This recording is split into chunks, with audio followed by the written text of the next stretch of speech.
el poble i en el seu nom ens parla en Biel Canelles. Hola, com va? En primer lloc, aprofitar per agrair públicament el Seminari Blanquerna en la invitació dos nivells, tant a nivell territorial, perquè els pobles tenim molt important política i que el centre de la política no estigui només a Palma, i un segon nivell com a organització autònoma independent que també ens tenim present a nosaltres com els companys. Els Cats de Pinyol Vermell som una associació que treballa a l'àmbit de la Pobla des de l'any 2005. Actualment nosaltres ens definim a partir de tres eixos, que són l'independència, el socialisme i el feminisme dels països catalans. Dit així d'entrada, per ficar molts eufemismes, quan a nosaltres ens van traslladar la proposta de parlar d'autogovern, ens vam plantejar assembleàriament, perquè nosaltres també sempre prenem les decisions horitzontalment i per assemblea, com han dit la resta. La resposta i el nostre plantejament de com treballar l'autogovern de la Pobla és molt senzill. Nosaltres treballem l'autodeterminació d'una manera transversal, és a dir, a cada acte que fem sempre hi ha una part d'independència dels països catalans. Dit això també de com ho treballem, també ho fem fora de les institucions.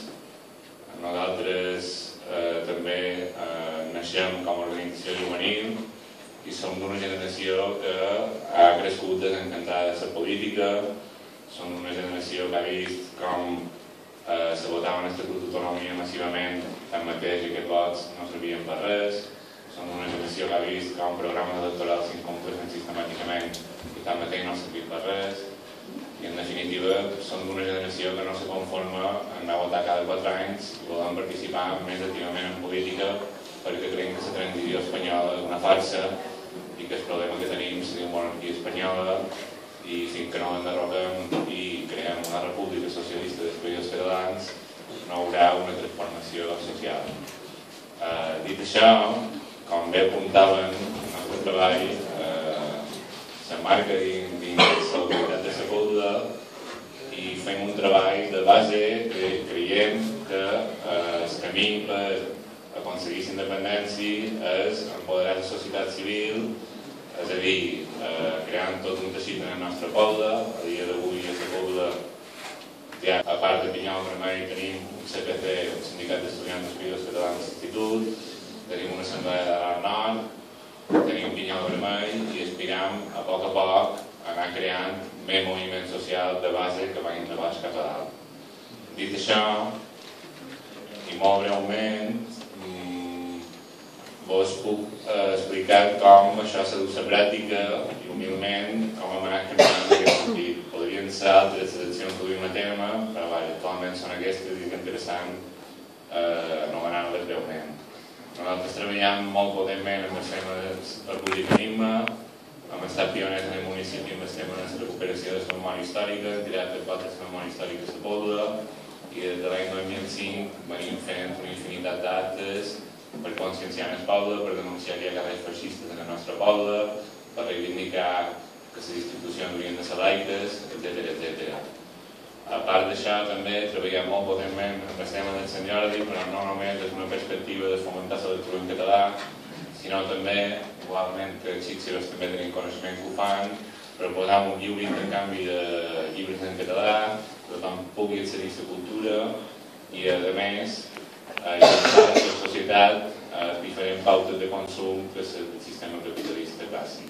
A més, aquest any, en notícies, que hem aconseguit finalitzar una lluita que vam començar l'any 2009, que era crear un hort urbà a una parcel·la que se diu Can Cellera Prim, aconseguint i forçant l'Ajuntament del PP que, de qualque manera,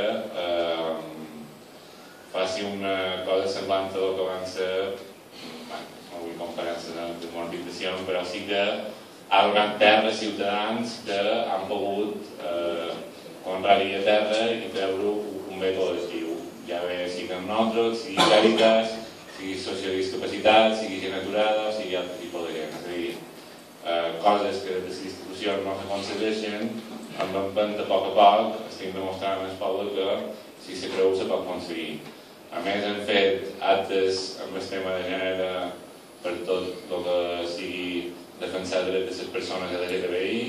Per exemple, vam fer un canvi de carrers feixistes i monàrquics per noms de personalitats rellevants del nostre país que defensaven els drets d'aquestes persones.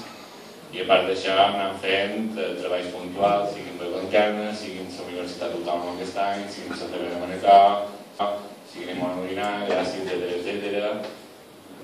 I bé, crec que no ho podré dir tot, però vaja, dues coses més. El tema de l'aniversari de potenciar un espai d'oci alternatiu en el municipi que ja realment és un referent per tota la zona dels pobles de Mallorca, i és un concert en català reivindicatiu i gratuït. I ja finalment el tema de la diada 31D, que jo l'any 2006 va començar a treballar aquesta diada i ha estat molt executada tot aquest temps. La diada per nosaltres és la manera com el nostre poble s'identifica com una nació que ha estat oprimida, que ha estat colonitzada, i trobam molt important que tota la ciutadania se la senti com a seva, se senti orgullosa dels nostres costums, i hem apostat perquè aquesta diada no només se celebri a Palma, sinó que se faci tot el poble de Mallorca. Si venim fent diades infantils, venim fent manifestacions, concentracions i tot tipus de xerrades i altres coses. Ja acabarem amb això, més interessant supos que seran les preguntes i moltes gràcies per escoltar.